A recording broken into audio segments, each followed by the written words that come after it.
మునుపటి ఎపిసోడ్ 4లో మనం passive income గురించి తెలుసుకున్నాం కదా. ఇప్పుడు ఆ సంపాదించిన డబ్బును ఎలా పెంచాలో చెప్పే episode 5 compounding power. Episode 5 compounding power the magic of compounding ప్రారంభం. మీకు ఒక ఆప్షన్ ఇస్తాను. ఈరోజే మీకు ఇండియన్ రూపీ 1,00,000 రూపాయలు కావాలా, లేక కేవలం 1 రూపాయి తీసుకుని అది ప్రతిరోజూ డబుల్ అవుతూ 365 రోజుల పాటు రావాలా?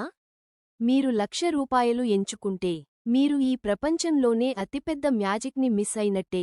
ఆ 1 రూపాయి 365 రోజుల్లో ఇండియన్ రూపీ 50 కోట్లకు పైగా మారుతుంది. అదే కాంపౌండింగ్ శక్తి. ఇంట్రొడక్షన్. నమస్తే, నేను మీ నిధిని. మనీ వండర్స్ 5వ ఎపిసోడ్కి స్వాగతం. ఫ్రెండ్స్, ఐన్స్టీన్ కాంపౌండింగ్ని ప్రపంచపు 8వ వింత అని ఎందుకు అన్నారో తెలుసా? ఎందుకంటే ఇది సామాన్యులను కూడా కోటీశ్వరులను చేసే అద్భుతమైన మార్గం.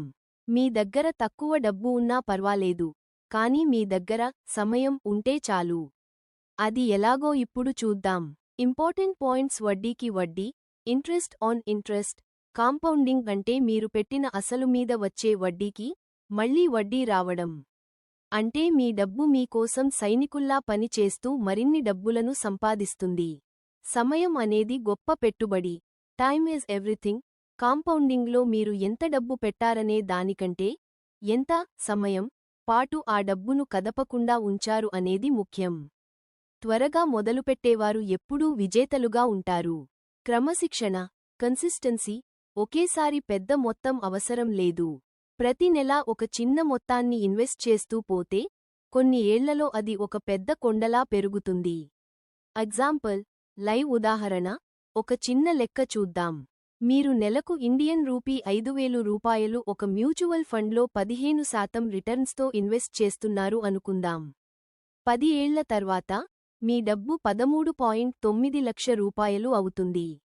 20 ఏళ్ల తర్వాత అదే డబ్బు 75.8 లక్షల రూపాయలు అవుతుంది. 30 ఏళ్ల తర్వాత ఆశ్చర్యంగా ఆ డబ్బు 3.5 కోట్ల రూపాయలు అవుతుంది. మీరు పెట్టిన అసలు కేవలం 18 లక్షల రూపాయలు మాత్రమే, కానీ మీకు వచ్చిన లాభం 3.3 కోట్ల రూపాయలు. ఇదే కాంపౌండింగ్ మ్యాజిక్. కన్క్లూజన్. మిత్రులారా, కాంపౌండింగ్ పవర్ మీ వైపు ఉండాలంటే మీరు చేయాల్సింది రెండే పనులు. 1. త్వరగా మొదలుపెట్టడం. 2. ఓపికగా ఉండటం. మీ చిన్న సేవింగ్స్ని ఈరోజే ఇన్వెస్ట్మెంట్గా మార్చండి. వచ్చే ఎపిసోడ్లో మనం అప్పుల ఊబి నుండి బయటపడటం ఎలా, డెట్ ఫ్రీ లైఫ్ అనే విషయానికి గురించి మాట్లాడుకుందాం. నేను మీ నిధి.